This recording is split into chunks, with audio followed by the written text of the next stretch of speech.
and welcome to Mandobug Crafts, episode 78. What's up everybody? My name is Amanda, but you may know me as Mandobug on the internet. This is my crafty podcast channel where I talk about the things that I'm making. This episode I have natural dyeing, spinning, knitting, no crochet, cross stitch, kind of. I'm coming to you from Washington State, where I'm from and I live with my husband and 2 kids. And let's start this show out with something I've learned. So, I have been playing with natural dyeing, and I had a failed attempt at shibori dyeing. This second time around, I think it went a little bit better. Kind of. I had the right kind of fabric this time, and I didn't use the liquid Saxon blue this time. I used the indigo powder, which you have to mix with fructose and calcium sulfate, some kind of calcium, and you have to let it sit for a while, and then it's a very, very long process. But I have some prints. So this, I think, is the print that turned out the best. This was a print that my mother-in-law did. This is one of the techniques where you use a rock and rubber band around the rock so that when you dip it in, obviously the dye does not penetrate where the rubber band is, and you get this really nice print on your fabric. We were dyeing fat quarters, which turned out, I think, to be a little bit too large for the way that we were dyeing them, because some of the prints didn't take through the entire piece of fabric. So this piece only got dyed on the edges. So that happened on a couple of our experimental pieces, and it's kind of unfortunate because some of them would have been really pretty had it penetrated the entire piece. This was an accordion fold with some rubber bands, and it didn't get past the first layer. So I'm not sure if that was something with the dye, or it's something with the amount of fabric, or maybe we should have let it sit longer.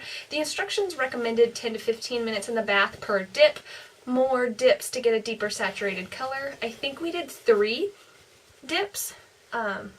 This was just kind of accordion folded, where this was obviously the outside that had rubber bands on it, and the dye really only penetrated around the edges.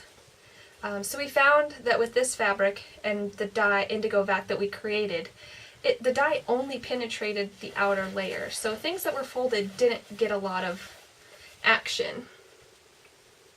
But it really does make fun patterns, and this pattern piece can be cut off and this can be re-dyed. So it's not ultimately lost. This is 100% cotton, unbleached, ready for dyeing. So this one's a shame. And we did cut one a little smaller, but I think just like all of the folding. I did this with my mother-in-law, Lori. Another thing that she brought up is maybe that this specific cotton was a really tight weave, so the dye had a harder time penetrating. But we also found that the Saxon blue liquid dye penetrated similar fabric better, so it may just have to do a little bit with the kind of dye and preparation. It's still going to require more practice, more research, more work, but I've really been enjoying playing with natural dyeing and dyeing with indigo and this shibori technique. Shibori? I'm not sure that I'm saying that right. But that's what I've learned over the last 2 weeks. It's been almost 2 weeks again since I've recorded. I've been a busy little bee, but I'll talk about that later. So while we were doing the shibori, we also did some natural dyeing with onion skins.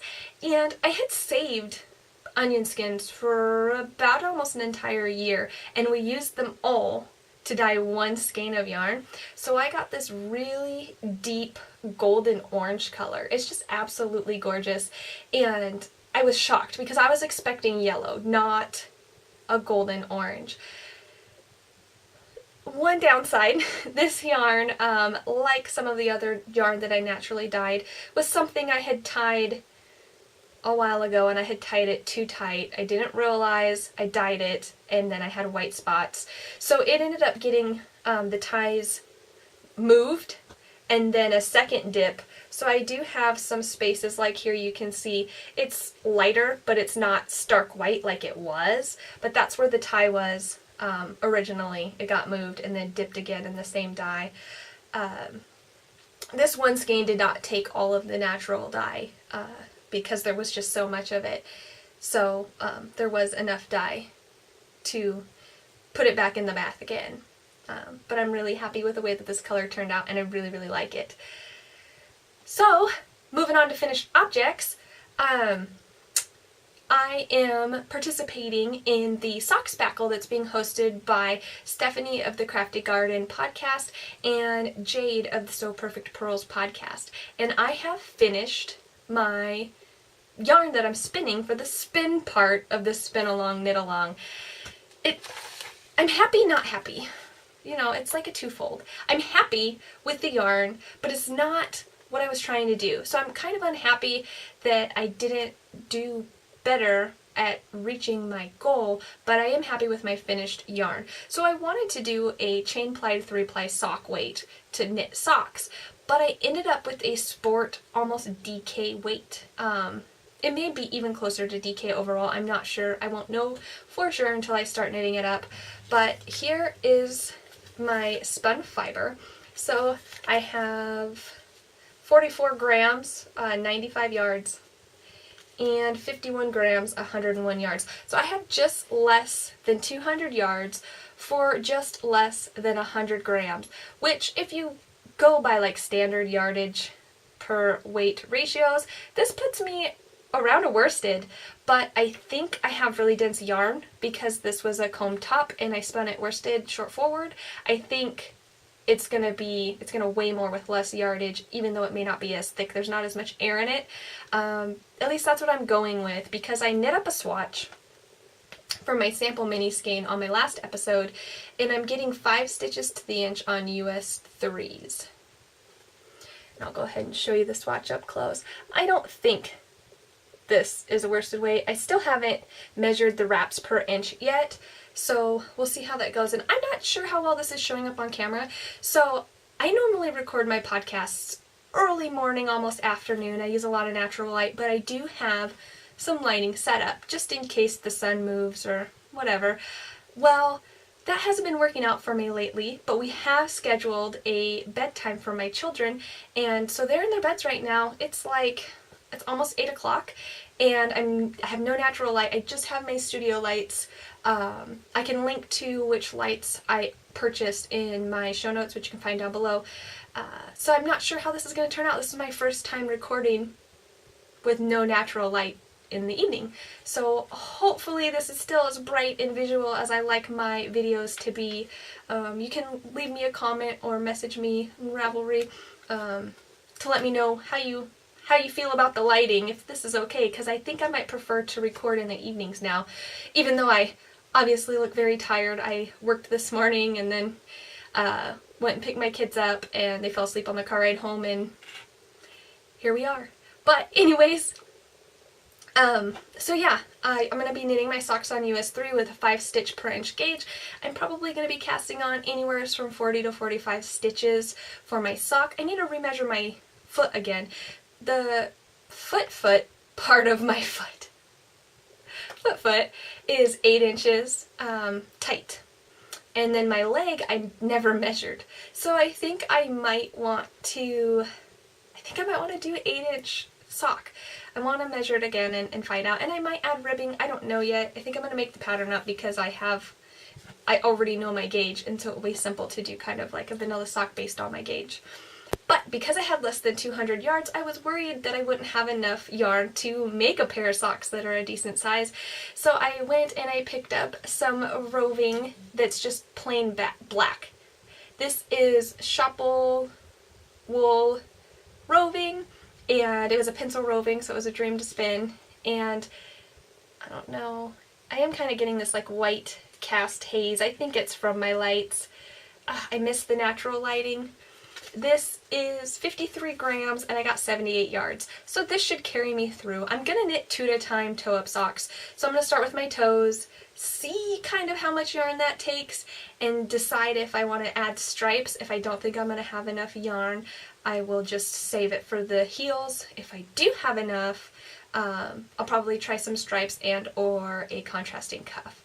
But it was fun to have a purposeful spinning project, and I've been enjoying participating in this spin along, knit along so far. That's all I have for finished objects, which technically it's not finished because it's about to be starting, it's about to be a part of a new project. But moving on to works in progress, I was also doing another spinning project after I finished my sock yarn. I was like, I want to keep spinning. So I picked up some more Shovel wool roving. This is actually their in silk. I don't know if you can tell. It's another pencil roving, but it's got a silk, it's a silk blend. Let me show you the tag. And I don't know how to say that. In silk Fingerwool. I believe it's German. I'll have to have my German viewers tell me, Catherine, how do you say it? It's 75% merino and 25% silk, and it's really, really lovely. It's really nice to spin. I just finished one bobbin, and I'm shooting for a single ply fingering weight yarn that I'm going to full. And so, one done, one to go, and that is going... I don't know what it's going to be yet. And then, okay, so I was participating in the Maker's Mercantile knit along for the Lorelai shawl, which has ended, but I have not finished my knit along. I've found that I'm just not good at finishing knit alongs on time. This will make my third knit along project in progress that is not current and or completed on time. I don't know why I keep doing these knit-alongs if there's already a good chance that I'm not going to complete them on time. I mean, I do really love this pattern. This is Lorelai, and it's a pay-for pattern on Ravelry. I finished the garter section. I finished the mosaic section.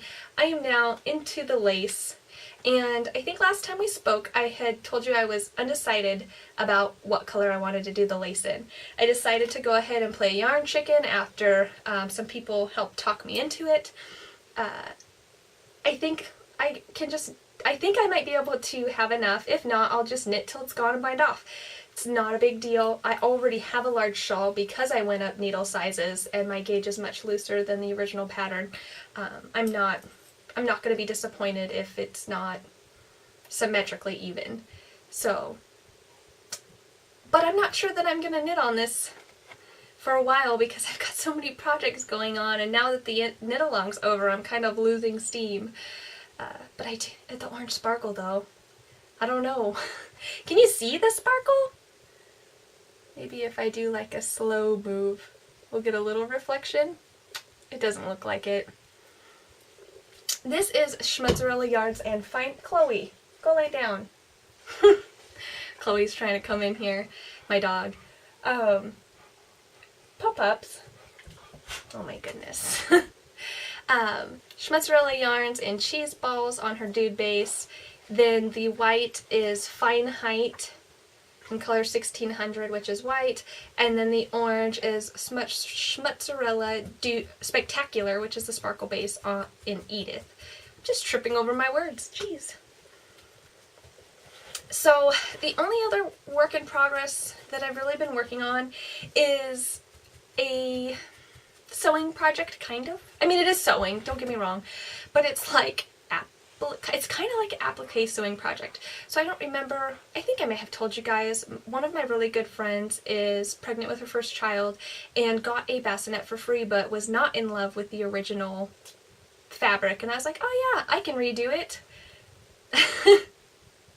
Totally underestimated how much fabric we were going to need. I've kind of got to the part where I was disassembling it and decided, you know, it's going to be easier for me to just sew the new fabric over the old fabric than to try to take this apart, piece it, and remake it. And there's also a lot of snaps.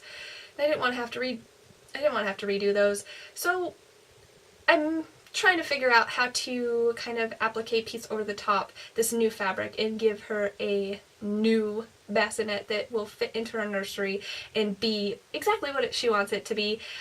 It would be difficult to show, so I plan on inserting pictures of the progress I have, maybe a little bit of the before and some of the after, so you can get an idea of what I started with and kind of the idea of where we're going with this bassinet. I did finish the inside lining cover, and I'm working on piecing the outside. The fabric placement is going to be a little different than we had originally planned, because when I took the ruffle piece off, I realized that was a lot longer than I thought it was going to be, and I did not have enough. And then also the fabric she chose for the ruffle did not look good ruffled. You couldn't really see the cute little deer and other woodland creatures. So I've decided to play around, and she seems happy with it so far.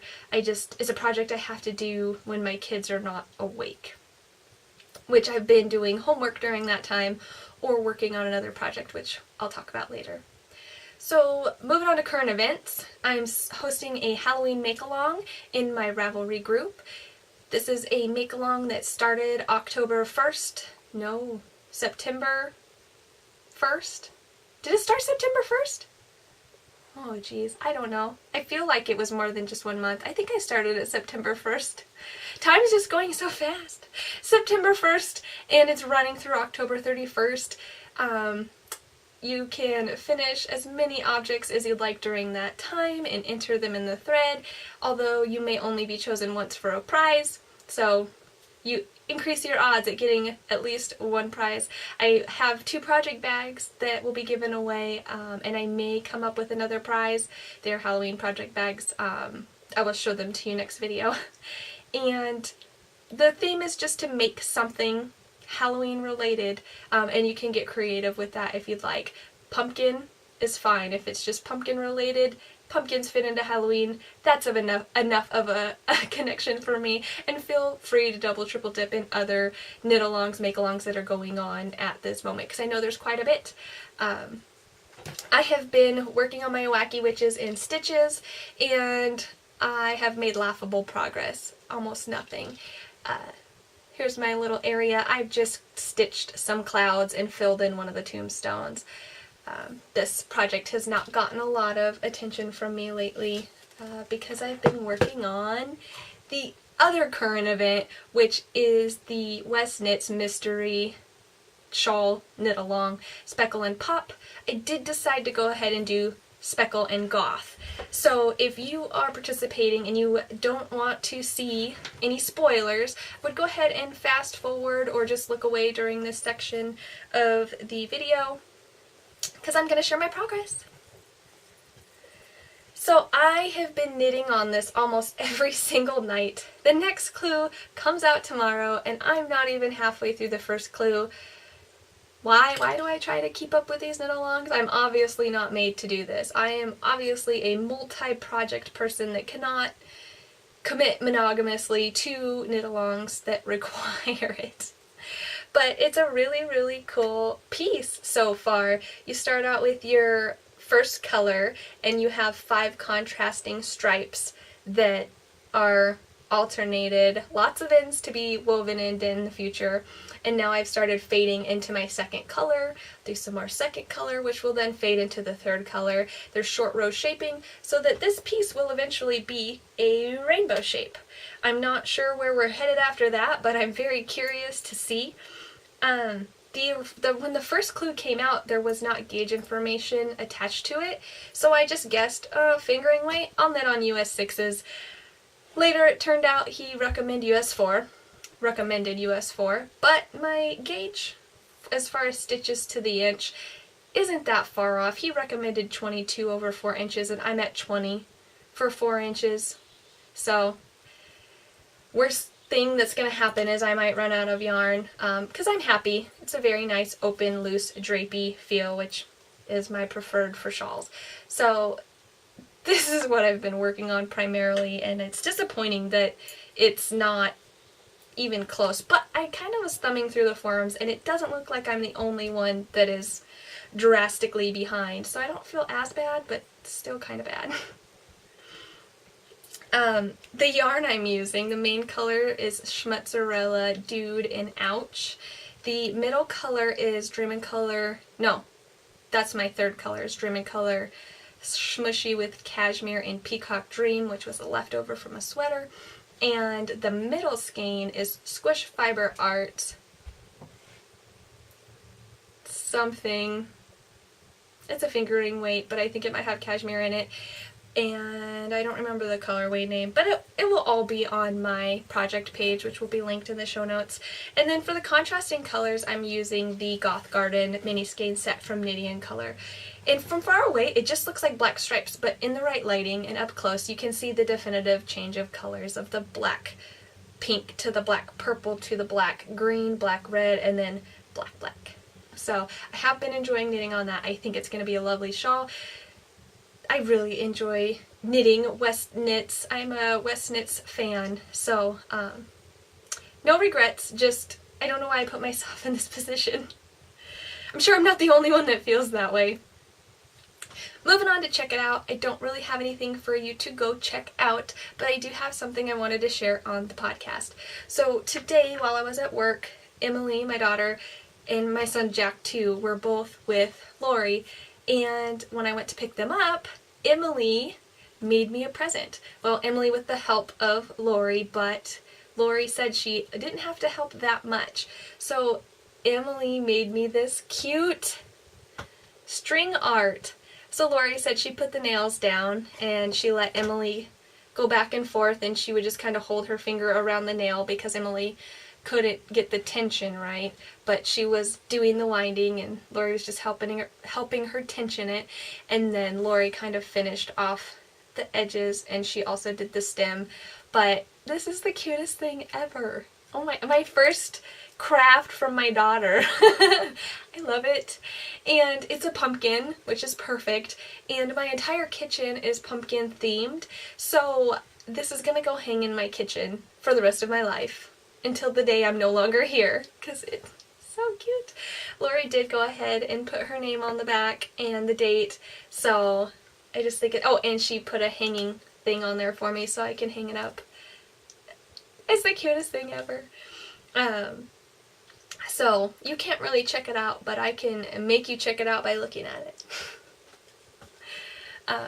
And then moving on to Let's Chat. I don't really have much to chat about. I've just been, busy. I feel like I say that at the end of every episode, but it's true. I feel like I can fit more into less amount of time, and I'm not very realistic about time management. I'm like, yeah, I can do that. Yeah, I can do that. I mean, part of it is that I'm a yes person, and I rarely say no. Mostly because I feel guilty when I say no, which is bad on me, and I need to work on that. But also because I want to be able to do a lot of things, and I need to be more realistic about that. Full-time stay-at-home mom, part-time employee at my LYS, and full-time student.